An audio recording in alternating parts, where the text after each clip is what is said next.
Hopefully the security around the rest of City Hall is more Yeah, There we go. there we go. song lyric. Yeah, was it, Yeah, there should be, is it the? Sorry, guys, I'm. Jeff, we just need it live to YouTube. Oh, okay. There's no presentation. Well, it's on YouTube. It's going now.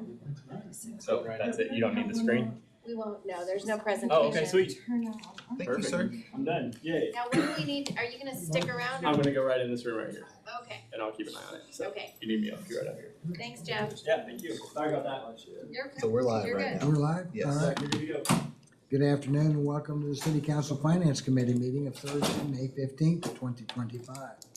One item on the agenda, discussion regarding monthly revenue and expenditure reports. Mr. Francisco. Thank you, Mr. Mayor. I'll try to respond to questions that you have, but just a few comments from this month's sales tax report. In particular, you note that we were down about 3.5%, which I know Councilman Holman likes to look at comparisons to the other cities, and we were down more than the other cities. There is no University of Michigan consumer confidence study for Norman.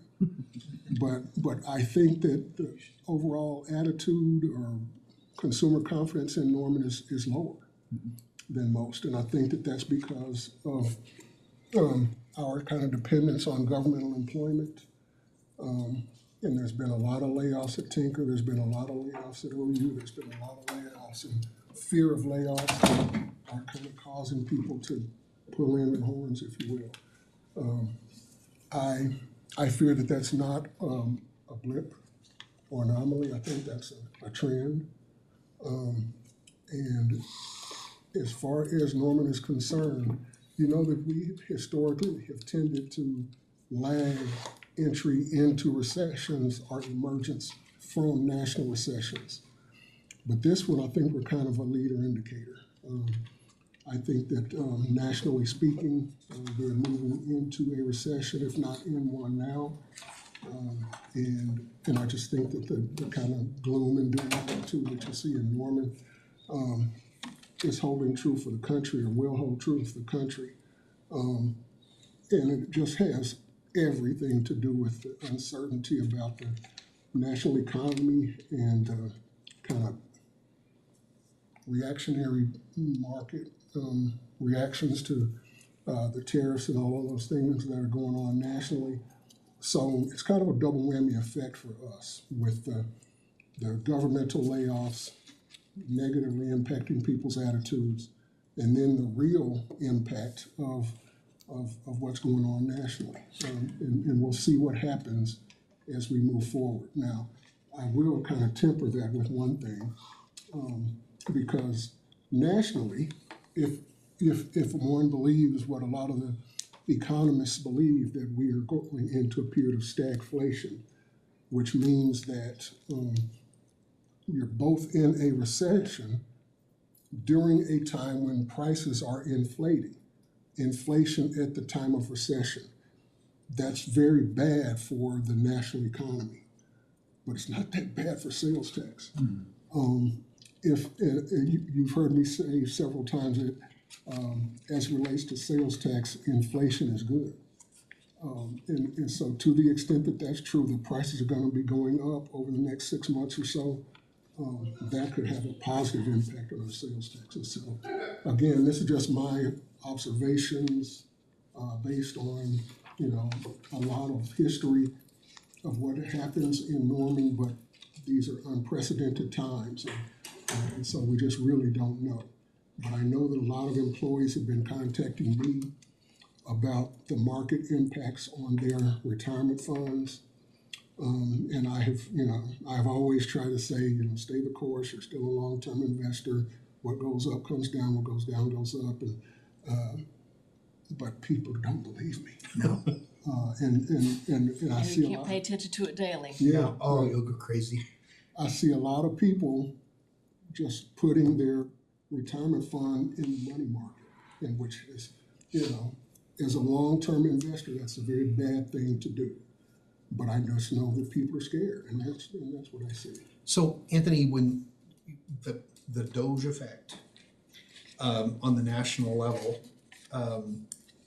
and it didn't dawn on me until you were describing Tinker Air Force Base and the giant payroll that exists there.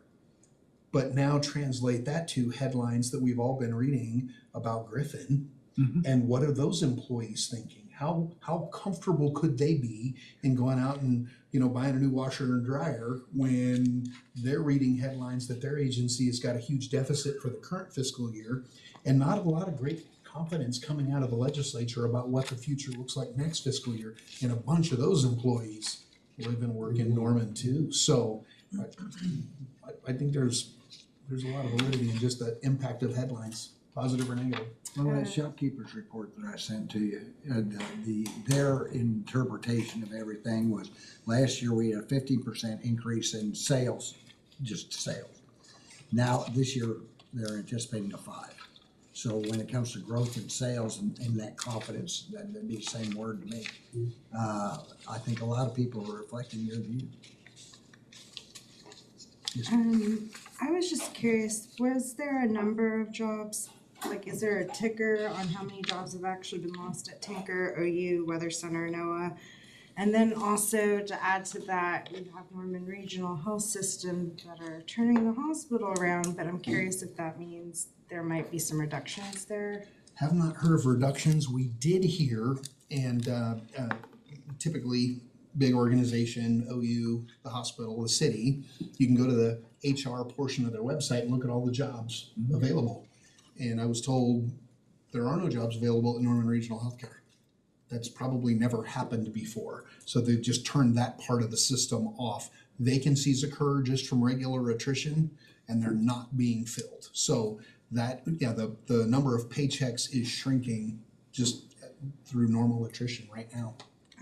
I'd say all this makes a case for workforce housing. And then to speak to DOGE, yes, federal concerns, but we also have a state version, and I would be curious if that is whittling away at any jobs in Norman. So I'm gonna touch base with Sarah Kaplan. We may wanna reach out to our federal delegation and ask them, is there such a dashboard, and we're just counting jobs? And this is where the rubber hits the road for us. And it just comes down to paychecks and disposable income. So I think that's a absolutely worthwhile exercise for us to go out and see what we can find, see if there's census data that can help us out. Agencies track different pieces of that question for different purposes, but it could really paint a very clear picture of what our reality is. Too, since we have our own budget constraints, and I don't know if the outside agency requests are over with as far as like you've taken them all in and implemented. But I would be mostly keen to keep the ones that would address some of these issues that we're seeing throughout the city with potential job loss and benefits loss and all that. I know some of the outside agency requests had extra therapists and whatnot.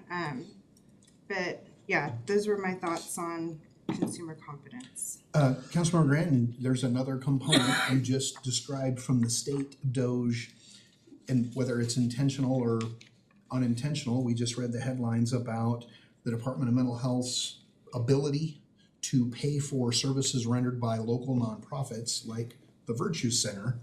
And there's definitely concerns on their board going back to services provided since October of 2024, whether or not they'll be reimbursed for those. So there's an agency that was funded, operational, providing real hands-on services that could just have an instant hole dug into their budget if they don't get reimbursed for the services they were under contract to provide. So Be provided. Yep, yeah, and yeah, those expenses already happened. If the revenue doesn't show up, there's gonna be a local crisis. So it's far-reaching. Is our opioid abatement money allotments, are all of them tied up right now, or is there potential? There's another 700,000 available. Ashland just released an RFP, which the Virtue Center was very successful at last go around and took a big chunk. And there's a real short window, so they should have information on the availability of the next $700,000 in opioid settlement money available to Norman activities. Like within a month, they're moving really, really quickly to put those dollars on the street. I think our RFP that Ashland just posted, it's only open for 2 weeks, so we can meet the deadline and make that request back to the state agency that's distributing the dollars. Just like the ARPA guidelines changed from time to time, the city attorney's office is doing a really good job. And they're trying to stay on top of what qualifies for that money. But it's changing, it changes, so.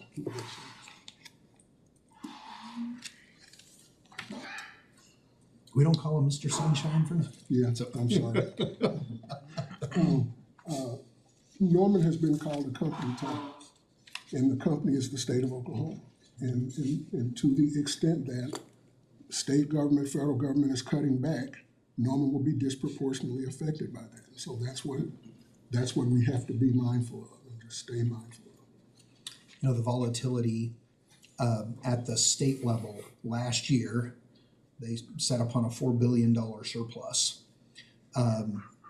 We're told that surplus got moved into a reserve account, and for the upcoming fiscal year, there was a $400+ million deficit. So you think, what happened on the revenue side of the state's budget to cause a swing of that magnitude? Something giant happened. I don't know if we'll ever get to see the actual cause, but Grocery sales tax. Yeah, that was a portion of it.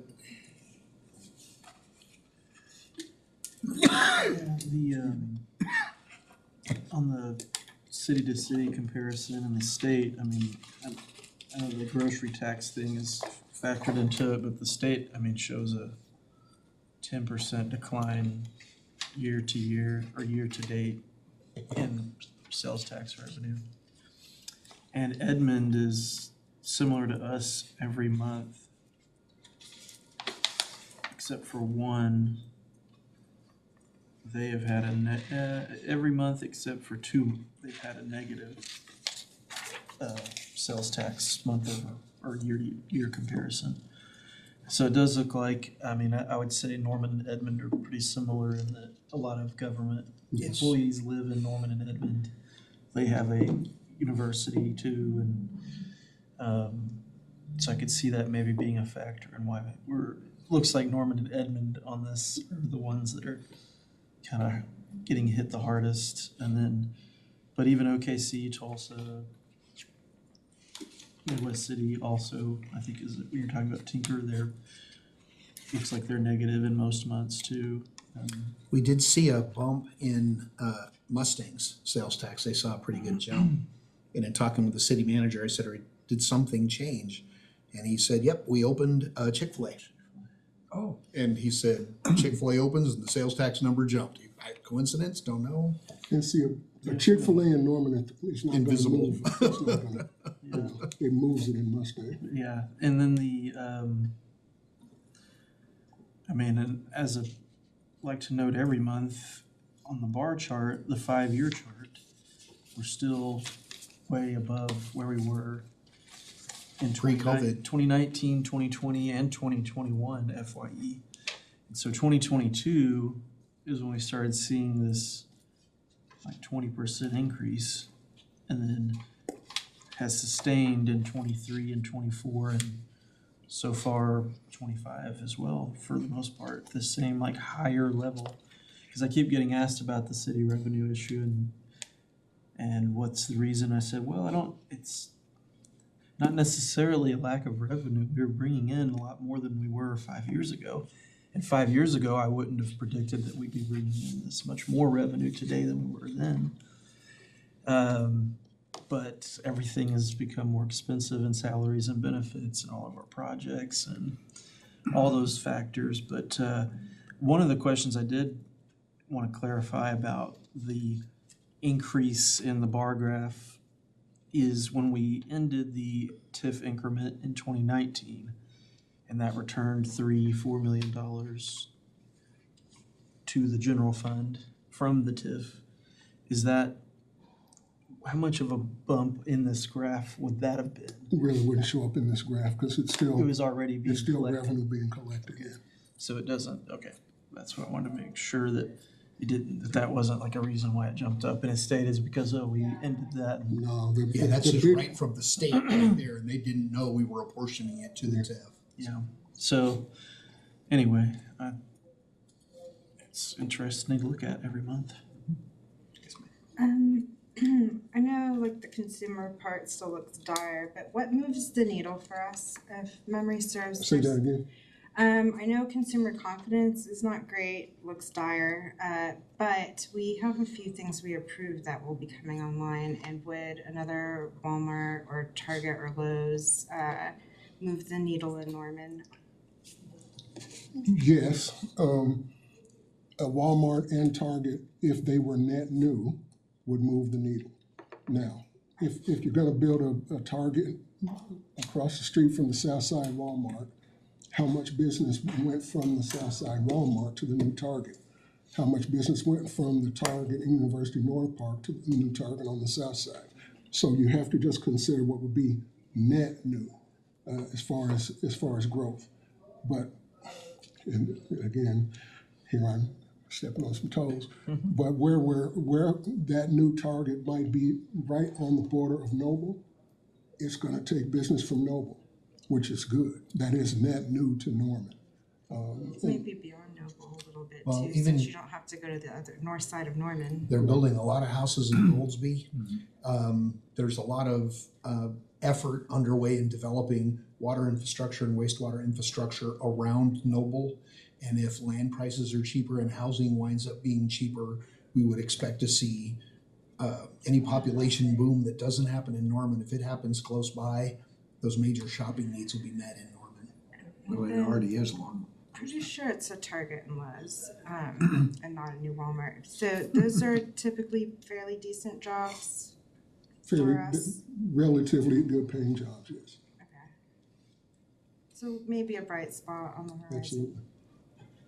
Now, I think it's been permitted. I don't know if there's a construction schedule for it or anything. There's a plat. The land was preliminarily platted, so they'll need to bring in the final plat. And I think you'll see something, if not end of May, 1st of June. They're working mightily on it right now. And it'd be 18 months in construction, so You won't see it for a it'll while. be a while. But we'll take construction job spending Absolutely. and materials spending. We'll take all that we can get our hands on. I think, like ADUs and, higher density housing in core Norman around downtown and some of the plans we've talked about. And maybe whatever happens with Griffin, but any ways that we're able to increase population density in Norman without expanding our physical footprint, and service area, that is, I mean, one of the most proven ways to increase wealth of a city is having that ability without spreading everything so far out and thin, and then not being able to cover the costs of service and maintaining. all of We it. were having a conversation about a proposed plat. And the timing of the proposed plat versus the timing of the Ames plan document. And a thing that requires certain changes against the current comp plan to allow for increased density. It's an easier bar to clear under the future land use plan and comprehensive plan because council kind of built in the desire for greater densities. Timing wise, how can we assist this project to bring us greater density so they don't have to wait until the ordinance becomes effective 30 days after adoption? And we kind of concluded a lot of ordinances can become effective basically the night council approves it with an emergency clause. So Beth has prepared an emergency clause, and we think we can bring you a development proposal, which would have been what we're used to seeing in density, but to be able to include some duplexes and some greater densities. We thought that's exactly what council was asking for in the new plan. We want to allow that to move as efficiently as possible through the system. So Beth will highlight that language when you consider the ordinances for the new AIM plan, and then you'll see a development proposal that'll follow right after it that fits your vision perfectly. What word is that one in? 7? I think it's in 7. Which, I'll have to get the cross streets. Jane will know off the top of her head. She was looking at it yesterday and telling us about it, so. But I think the message has been well received that density is a good thing. And, you know, I think Councilmember Peacock kind of defined every rooftop now as a sales tax generator. We are still seeing good solid growth on the use tax side. The other noodle scratcher is we look at the hotel bed tax receipts and oh my gosh, people are still coming to Norman and visitors, they gotta, you know, eat at restaurants and hopefully shop and spend a lot of money. So kind of thinking what happened to the bump we thought we'd see from an increase in hotel bed tax activities? When do we get a report from the Sports Commission on their portion of the hotel tax, how they've spent it? I'd also be curious how the other allocations were spent with Parks and Rec. On the arts side, yeah. We will schedule that. Or does it make most sense to have it scheduled here, you think? Yeah, but we'll just schedule it for the next finance meeting. And I don't remember if it was this committee, but I know that the Sports Commission made a presentation to a council committee. I missed it. Was it Baca where they were just giving us a quarterly update? You know, I thought it wasn't a regularly scheduled thing. You requested just, you know, what are you actually recruiting? What have you had success in? And they had a good presentation about that. I just don't remember who it was to. Okay. Well, we'll get it. Absolutely. So the traffic that we continue to see to hotels and stuff seems to be, I mean, it's really geared around the university, but there's events that kind of happen at the university all the time, and then Corn Ferry and the other things that are coming here. And I say this because we have a Airbnb that's 2 doors down from us now, and it's vacant all the time, but I always know that we're busy when that one is rented. So, I mean, is this in that conversation that we have with the Sports Commission and Visit Norman? I know we talk about bringing tournaments and conferences and all that stuff too, but if things like Mom's Day at OU are bringing lots and lots of visitors, then maybe we need to have more things similar to that for. Code. Yep, and the Airbnb thing, we have some interesting third-party software that helps us administer the collection of hotel bed tax. Make sure somebody who's advertising an Airbnb is registered with the city so we know what's going on. Mrs. Jeannie Schneider keeps her fingers on that system and we'll bring you an update, what the status is, how many we've got in town. Last number I saw, there were 250 plus. About 400. So, and they do really fit a need because we know we're a little light on hotel bed space during the big events. And without those Airbnbs, all those dollars are out of town. So I'll have Mrs. Schneider prepare an update for us on that too. I think it goes hand in hand. One thing I City would point festivals. out, see, like as you say, you think, or at least I thought, that the concentration of room tax was during football season, September, October, but it's not. It's May. It's graduation weekend. It's here. That's when you really can get a hotel room in Norman. So. Well, and I thought, like the hotel numbers for when Norman Music Fest was going on, the out-of-town visitors for that were very limited. I think a regional draw where a lot of people can come and enjoy and then still make it back home. But, you know, if we're really gonna talk about grabbing tourism, then we need something that's. There is a new softball league, AUSL. I sent you an email. That new league is going to be playing a series of games in Norman this summer. And it was a thing that wasn't here before. It's going to be here now. And we'll have to see what kind of outside draw it has. Softball is just so big around here. Fortunately, we'll be able to monitor for a bump from that brand new activity that presents itself in Norman. I think that, you know, as consumer confidence wanes, you're gonna see a lot more people spending more on adventures. So if we can provide that avenue, I think it's really time for us to lean into the tourism. And not just for conferences and sports contests that they bring, but let's create some, I don't know, excitement around Norman and why it's great to come here. Well, at that crit that they're having next week, the week after, crazy bicycle race, that's got nothing to do with most of us, to the best of my knowledge. But I mean, it's just, those are good ideas, and that's what they're supposed to come up with in doing things. Yes, ma'am. I just wanted to add for the short-term rental updates, when we get them, can we have that as a heat map? Oh, yeah. To see, I saw one a while ago with the distribution across the city. It's very much in the core. I'd like trends on the years, like how many are being requested as far as permits and approved. And then the housing types, if you can get them, is this a duplex, a quadplex, a single family, or an apartment? A lot of short-term rentals are in apartments. Okay.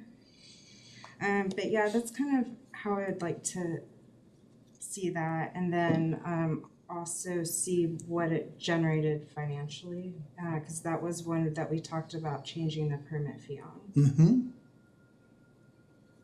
Excellent. Every little bit helps.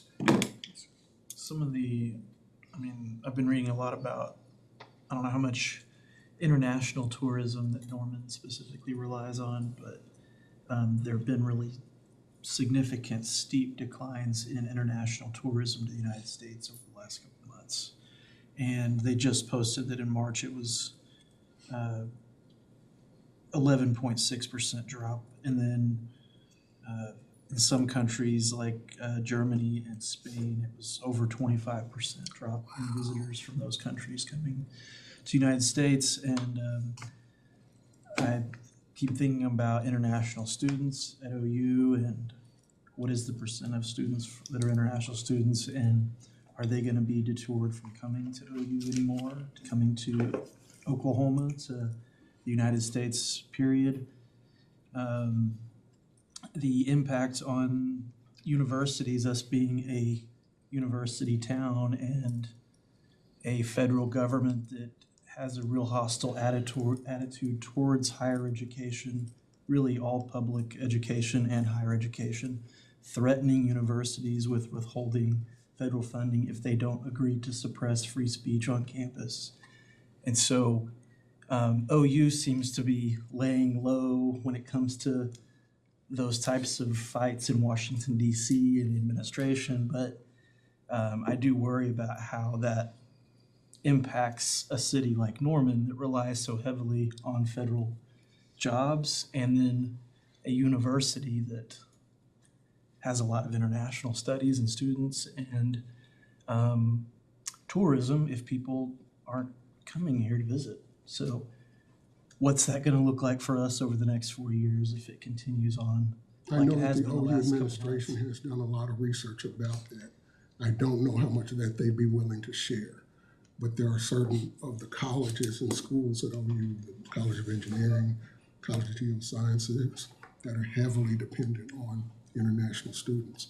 And if that was this mass cancellation of student visas, that would definitely impact on certain schools at OU. So I worry about that potential impact on Norman's economy over the next few years if that continues to be this hostile situation between universities and the federal government and foreign countries that have typically been real friendly to the United States. What does that message look like by the time it's translated and delivered through multiple social media channels by the time it makes its way around the world? Oh my gosh. Yeah. See, the thing is that, and this I can share, is that, the international students pay full freight. I mean, there's no in-state, out-of-state tuition breaks or anything like that. And so that's why it would be a direct hit. I mean, it'd be in certain colleges, it'd be a very bad bad impact. I was talking to a not a foreign exchange student, just a student here on a student visa, and we were chatting about how their college process works. And the student described that basically his government is paying for his education here in Oklahoma, and tuition, housing, everything. And then he has an obligation. He said, I'll be a professor at a university when I go back home, and I've got to teach for X number of years before my obligation is restored. And I thought, oh my gosh, this is not a matter of families being able to scrape together enough money to pay for a student to come here. It could be coming directly, from the government, and that it's so broad as to how that impact could be toned down. Not a family changing their mind, but a government just saying, nope, no more. And I've always thought that, agreed with not everybody has to go to college or needs to, but I've always thought everyone should have the ability to if they wanted to. But now we have people in high positions of power that are actively encouraging people not to go to college and disparaging the whole idea of it. And so, which was interesting too, one posts about that and then he posts himself at his niece's graduation from a college. And so, former governor of Wisconsin, Scott Walker. But it just, that type of stuff and how it impacts Norman when our biggest employer is a university, and then Oklahoma just being so heavily reliant on federal jobs and federal funding. They're talking about, oh, well, the state, if there's a disaster in Oklahoma, the state can just handle it. I'm like, what are you talking about? Yep. The state of What Oklahoma if there was no FEMA? can't manage and handle any of that. We're a welfare recipient of state. So anyway, I don't know how that's all gonna work. Maybe the money just keeps coming, but it's a agency with a different name. bureaucracy. But anyway, those are things that concern me about the city's budget going into the next couple of years. Well, some things like increasing manufacturing doesn't increase sales tax, but it increases the ability to earn sales tax. And so that's the way I've been trying to think of things. How do we bolster up good jobs? How do we have jobs where they can't afford to live in a house Money to or spend. share a house? Payroll is important. To do those things. And so, probably keep on working on that, but it's a slower process. Obviously, if we put in a revenue generator of some sort for us that's instantly going to start selling product and turning out sales tax, we're happy, but it's volatile. And so how do we keep that? And consumer confidence goes up and down all the time, or shifts and does stuff. That's market guys do that. And that's, I think we're in a slump in there. But as you and I were speaking, that $1 in 2000 is now worth 77 cents, 78 cents. Yeah. And so we've got that stagflation thing going, where we're just losing the ability to be able to buy. We're spending more, Right. but buying less. And I think that's drains the confidence down. But that's way above my pay grade to figure out how to get rid of that. That's your job. It was that I'm just an observer. the report the out Olympics facts. announcement Yeah, is kind of what got me a little bit thinking about when they're talking about all this tourism and it being the biggest event in the state of Oklahoma history, and all these teams come in and all their support staff and fans and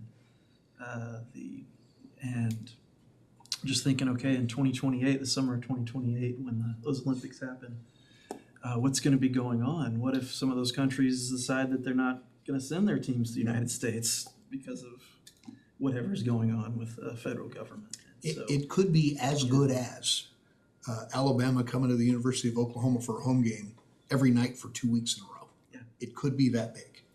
We don't know. I know Mr. Dan Shem has been participating in those kinds of group discussions throughout the metro, just to make sure we can accommodate what is anticipated.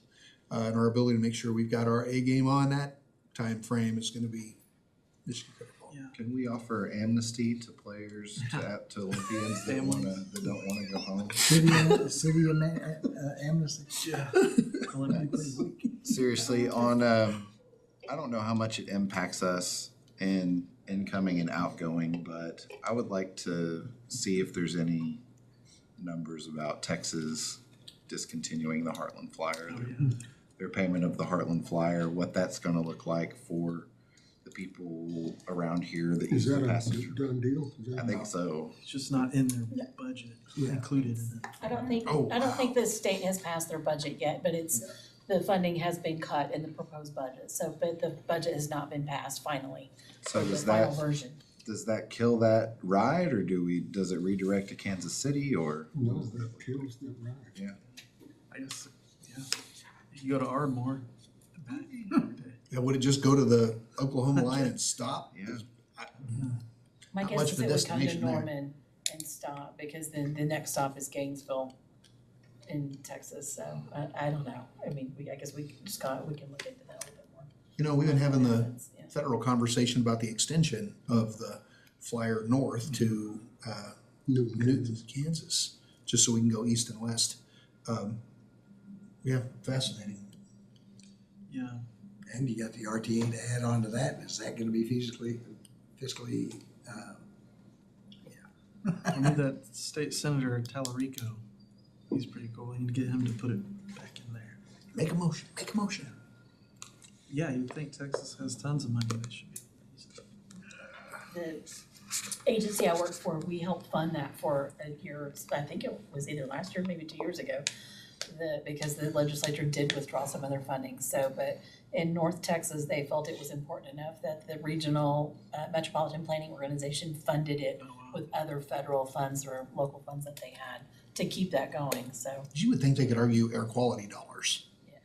Yeah, but how many I don't know. How many more electrical brownouts do you need before you cut the budget to the train that takes 200 passengers a year? I mean, Yeah. other than OU Texas Weekend, is that thing really? Doesn't pencil out. They said over 1 million riders last year. That's good. That's good to know. I don't know. That they've been talking about doing 2 trains a day, one that leaves Fort Worth and OKC at the same time. In the morning. They need to raise their beer prices, beer car, they'd be fine. Does Texas get a 4 or portion of 5. All right, anything else regarding monthly revenue and expenditure reports? All right, well, thank you, Mr. Francisco, Thank you and all. everybody for good conversation. We are adjourned. Adjourned. Also, happy you're back with us. Thank you all for all of your prayers and thoughts and flowers and food and Hopefully you feel the love. But what was it they got you? Just an RSV button? No, it was a staph infection that settled in my lungs, basically. And so a month ago, You guys HOAs, and be able to see Daryl will tell you, the last day that I came to work, I was, barely made it in here and get back to the office and have to sit down for 15 minutes. And it was, We are lucky he's married to Kim, cause I'll bet you Kim said, we're going to the doctor. they called the ambulance and had my back. Oh! They show up and I'm like, you didn't do it. That's why we love Kim. Anthony, you're like, you know how much this costs? It's a bad feeling when you're strapped to a board and you got 5 guys in charge of you.